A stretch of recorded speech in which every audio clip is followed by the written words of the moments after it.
Para mim, chegou a hora de pôr fim em todos os homens, pois a terra está cheia de violência por causa deles. Boa, boa. Esse é o sentimento. Faça para você, Noé, uma arca de madeira. A arca.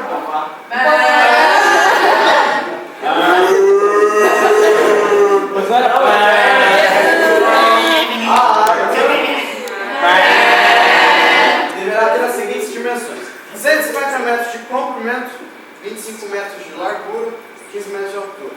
Então Noé disse a Deus: para aqui.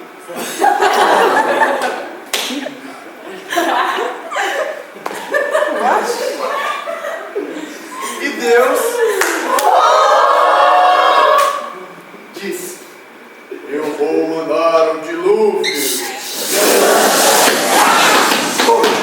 sobre a terra para exterminar todo ser vivo que respira debaixo do céu. Uau! Passou um elefante atrás. Tudo que há na terra vai perecer. Mas com você eu vou estabelecer uma aliança.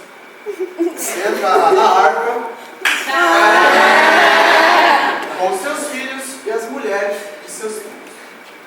Tome um casal de cada ser vivo, isto é, macho.